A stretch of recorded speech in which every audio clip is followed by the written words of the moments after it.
We are so pleased to have him here today. Let's welcome U.S. Senator Jeff Merkley.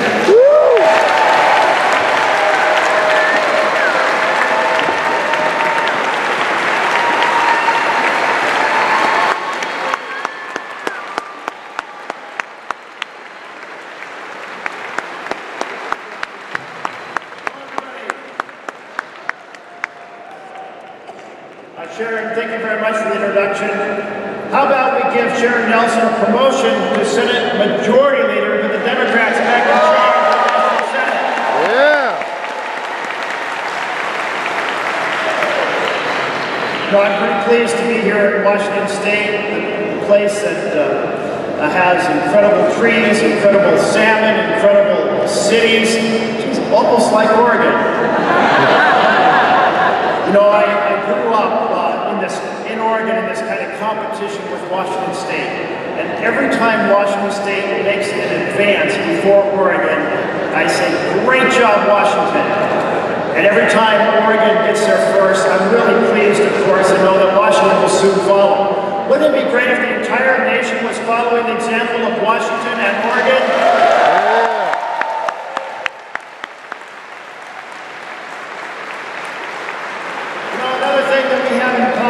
Is great Democratic leaders. I'm so pleased to serve in the Senate with Maria Cantwell and Patty Murray. Maria Cantwell was a major champion for finance reform behind the McCain-Feingold, and she fought for any drilling and really was the person who blocked drilling in the Arctic National Wildlife Refuge, an environmental champion. And we have quite an incredible partner in Patty Murray, who has shepherded the replacement. We have left behind, no child left behind, thankfully, and now have every student succeeds a very much better education policy for our nation. And it was Patty Murray who helped avert a Tea Party shutdown. It was Patty Murray who served as chair of the Democratic Senatorial Campaign Committee. And it's Patty Murray that we need back in the Senate, so please make sure we send her there.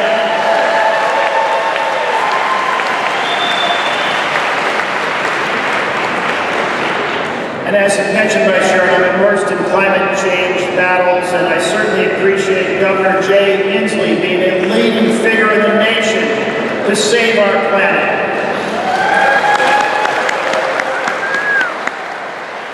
First governor to use executive action to put a cap on carbon. Really a leader on investing in infrastructure and jobs. Let's make sure Governor Inslee continues to lead Washington State and set an example for governors across this nation.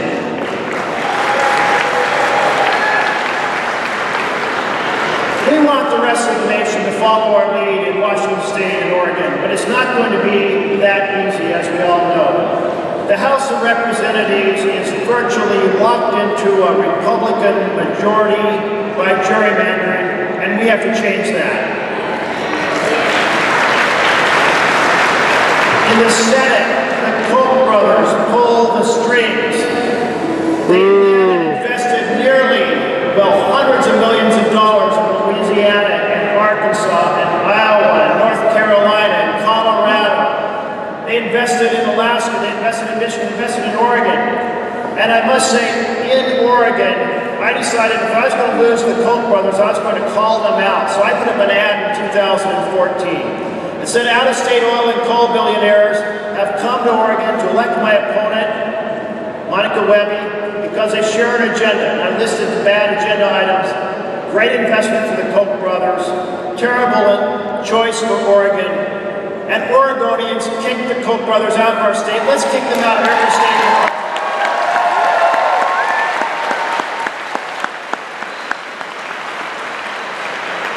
We have a Supreme Court that has made decisions like Buckley versus Vallejo and Citizens United, now paralyzed in 4-4, and we have to make sure we have a blue Senate to back up a blue president.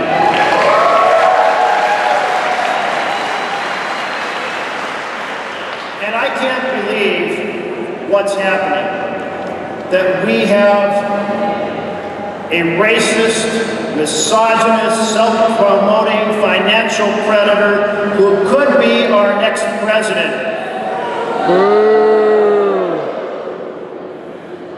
So it's up to us to make sure that doesn't happen. The threat posed by Donald Trump is far scarier, far more serious than we have seen in previous presidential elections. We've seen what happens around the world when demagogues inflame ethnic and religious and racial tensions. It ranges from very bad to truly terrible. From attacks and violence on minorities to all-out civil war. Politicians bent on power who light the match and fan the flames is something we don't want in the United States of America.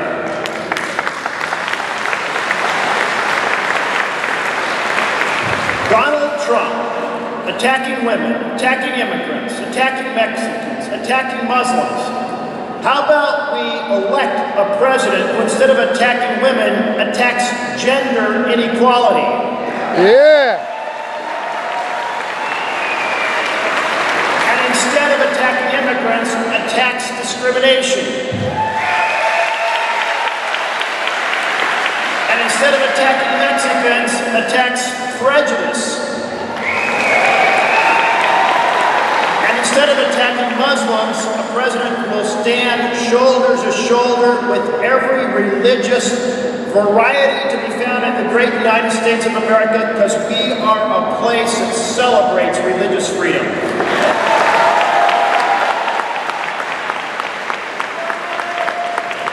My mother told me growing up, she said, never advance yourself by standing on the backs of others. We have a Republican candidate who not only stands on the backs of others, he stomps on them and he kicks them when they're down. And the more we learn about Trump's business enterprises, the more we discover that far from making a fortune as a wise deal maker or astute business manager, he made millions as a financial predator. Let me give you examples. Trump University, so-called university. This was a scam on working Americans, where call rooms worked to fleece hardworking people of their savings, worked to make them max out their credit cards for one reason, to make Trump richer at the expense of ordinary people. Or let's turn to how he treated his subcontractors and his enterprises. He would take a subcontractor who was owed, let's say, $1 million and say, you know what? If you want your money, take me to court. Otherwise, I'll pay you a fraction of that, maybe half that. And of course, a subcontractor has to pay their material provider. They have to pay their workers. So they were in an impossible position, go out of business, or accept cents on the dollar and an agreement to never talk about it. He cheated his partners, plain and simple. Or how about how he pilfered the money out of his public corporations for personal profit, essentially robbing his stockholders and his bondholders. That's the business record of Donald Trump, and it's not something to be proud of. His book should not have been Art of the Deal, it should have been Art of the Steal. Even his lawyers had to sue to get paid.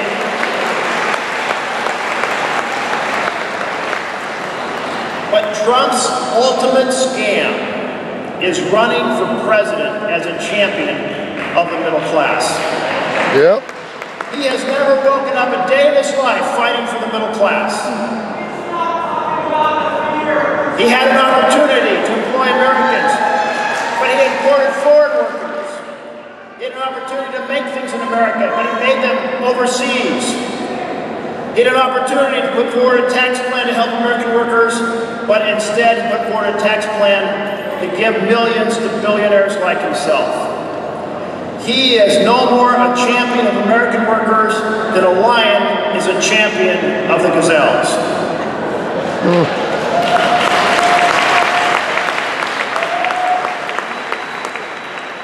Preach it. Are we ready to make sure that a racist, misogynist, diversity-hating financial scammer never gets to the Oval Office?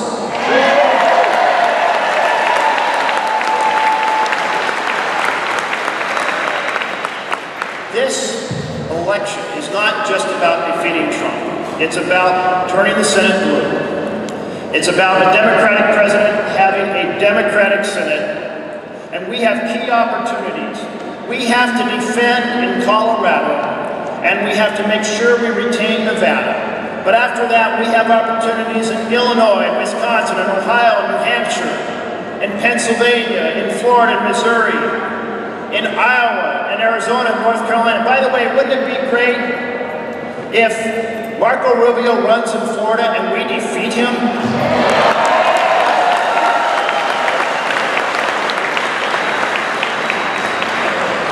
Without a Democratic Senate, there will be a perpetual assault on the presidency by the Republican majority in the Senate. We can't let that happen. Look what they're doing to the Supreme Court right now.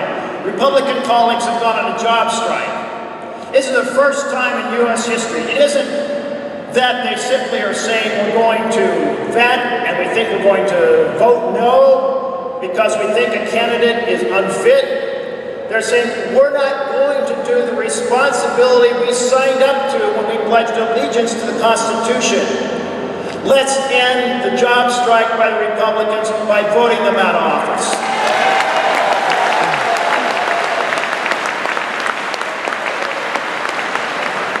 And this election, as much as about the presidency, as much as about the Senate, is about putting America back on track. It's about what is our vision going forward.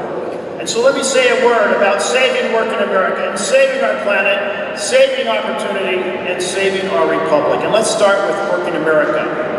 You know, we had 3 golden decades after World War II in which working Americans participated in the wealth they created.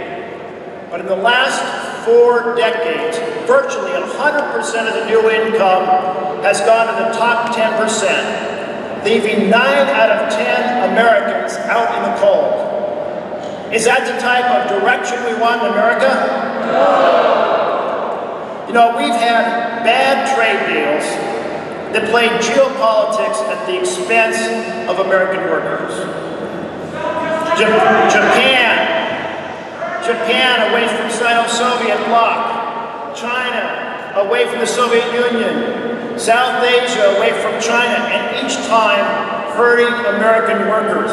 How about trade deals that put American manufacturing on a level playing field so American manufacturing can thrive?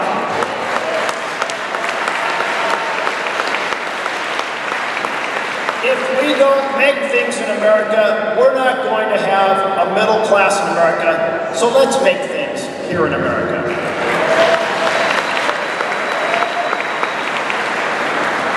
And let's invest in infrastructure. We're spending less than 2% of our GDP, and we have all this ancient infrastructure to replace and improve. And the result is we employ less people and prepare poorly for the economy of the future. We need to put a lot of people to work building the infrastructure to rebuild our economy.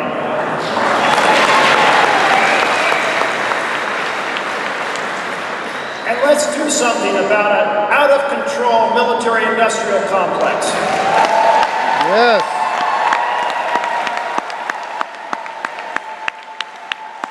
Killed my little brother.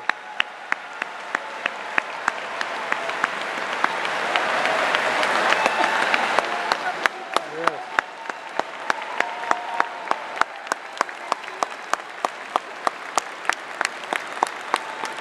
You know, in Afghanistan, we were spending $120 billion a year on a deeply misguided policy.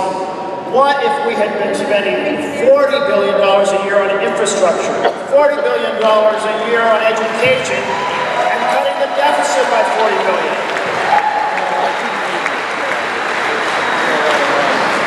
Iraq is estimated to have cost not only a tremendous number of American lives, but $1.7 trillion plus another $500 billion in our benefits owed to our veterans, with estimates that this could grow from more than $2 trillion to $6 trillion because of the misguided policies of a certain president named Bush, and we must never let anyone like him ever again lead our country.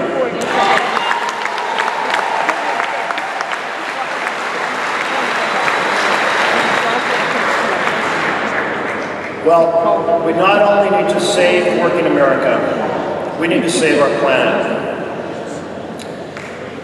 Here's the bottom line.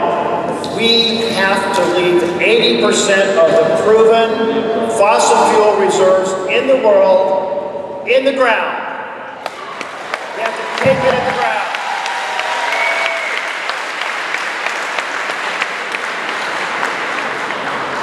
So we certainly have to do things like pivot fast to renewable energy. We certainly have to exercise conservation. But those things don't give us the magnitude of the problem. The magnitude of the problem is that everyone who owns oil and gas and coal wants to pull it out and sell it and burn it, and we have to find a way to change that. How about we start with our citizen-owned fossil fuels? Every one of us here in this room is a fossil fuel baron. We own a lot of gas and a lot of coal and a lot of oil. We have leased out 10% of what we own as American citizens. Let's take the other 90% and keep it in the ground. No more new leases on oil, gas, and coal.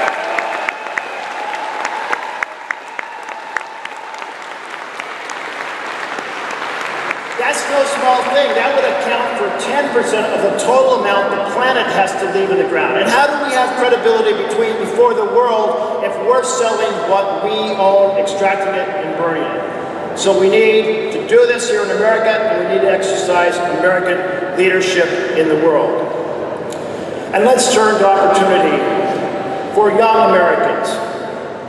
And just recognize that in other developed countries, college is not a financial gauntlet.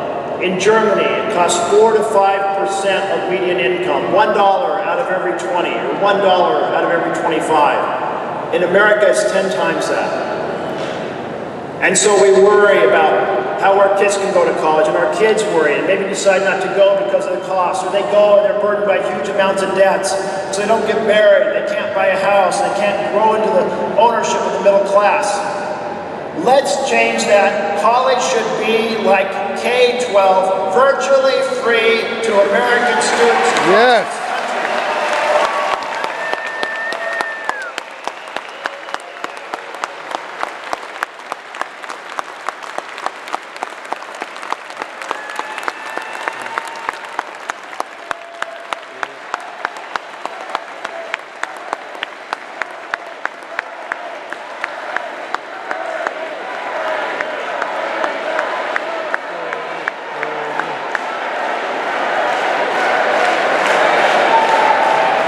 Save our nation from fear and prejudice.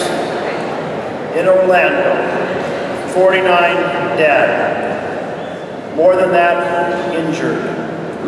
Violence of a single individual who turned a refuge into a place of bloodshed, who turned a place of affection into a place of hate. And we have a long ways to go across the country. But we need to understand this, that while you can now get married to the person you love across our nation, you can get married in the morning, but in much of America, after you get married and after you announce it, you can get fired from your job in the afternoon. You can be turned out of a restaurant in the evening, or out of a theater, or out of your rental house. It is time to stop discrimination against the LGBT community across our nation. Yes. Thank you.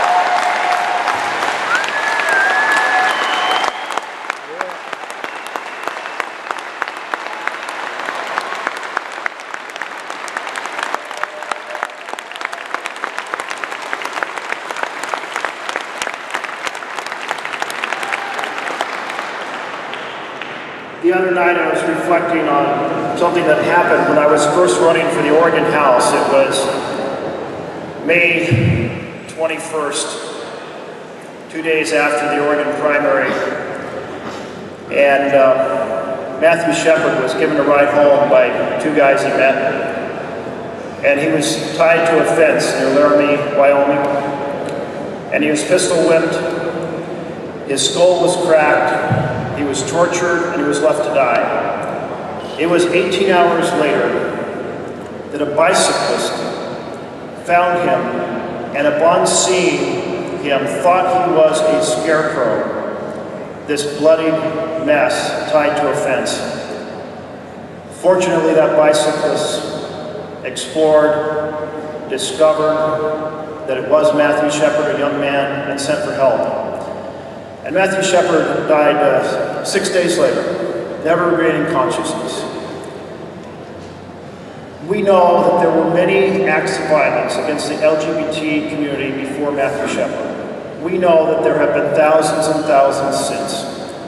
But we've never seen a collective act of hate by a single individual like we saw in Orlando attacking the LGBT community.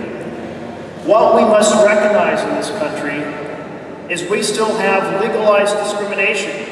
Legalized discrimination that engenders prejudice. Prejudice that engenders hate, and hate that engenders violence. So we must cut it off at the roots and end legal discrimination. It is time to do this now.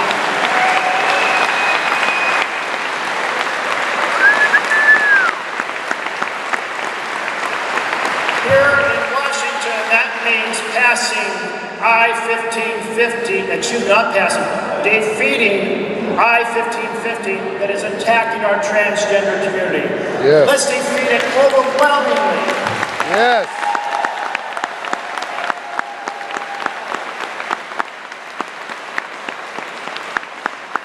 And in Washington, D.C., on the other side of the country, it means passing the Equality Act. The Equality Act that your senators have sponsored. 40-plus Democrats have sponsored and 1 Republican. How about a few Republicans stand up against prejudice in this nation?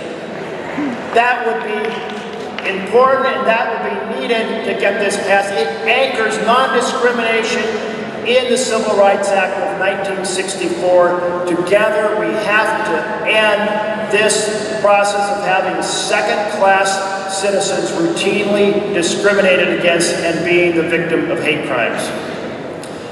And there's something else. Let's talk about what happened on the Senate with the filibuster the other end, and I'm so glad your senators participated. Yep. That filibuster was all about common sense background checks that you all did in 2014. Oregon did in 2015. We followed your example. But what good does it do to close this terrorist loophole, which does need to be closed, if a person shouldn't be on a plane because they're high risk, they shouldn't be buying armory and semi-automatics because they're high risk. Amen.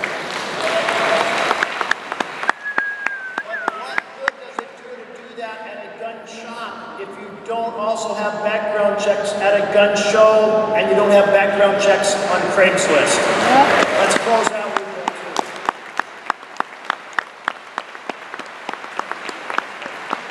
There is a lot to do, and this vision and so many of these issues resonate throughout the party. Now, you all know that I endorse Bernie Sanders. Yeah.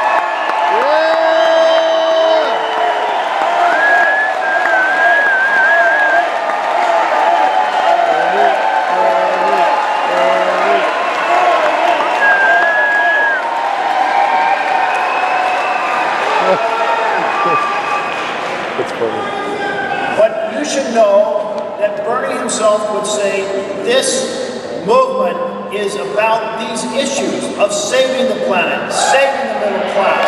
Yeah. It's not simply about a name. It's not about just Bernie, and he will tell you that. So how do we take forward the fight now for these values? And here is a piece that you may not agree with so much. I laid out that when we reach the twin goalposts of a majority of the pledged delegates, and we had a majority of the vote, we have our nominee.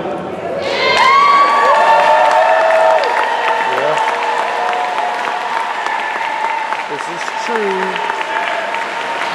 And that nominee is not my first choice, not my endorsee. That nominee is Hillary Clinton.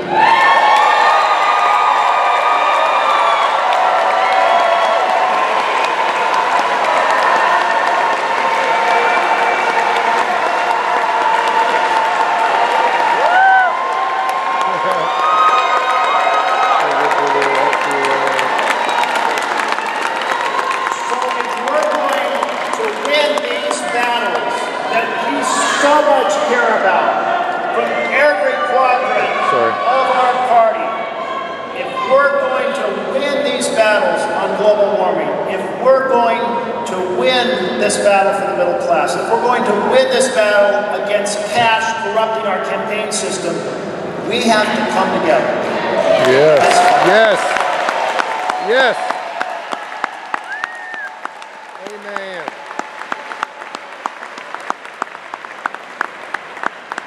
Now for some of us, like myself, it involves a little bit the process of grieving. A little bit of disbelief, a little bit of frustration. But we have the opportunity for a tremendous win-win. And let me explain. To advance the goals that so resonated in Bernie Sanders' campaign, we need Hillary Clinton to win this election.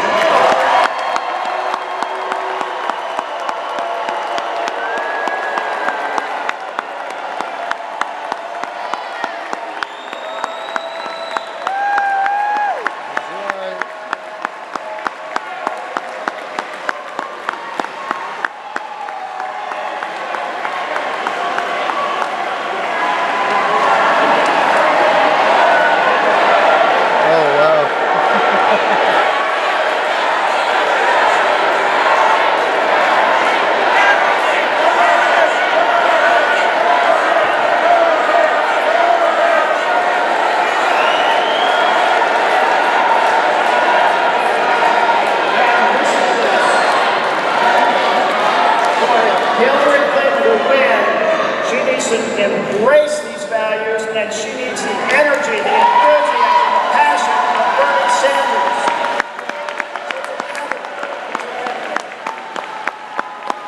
So I'll just close with this.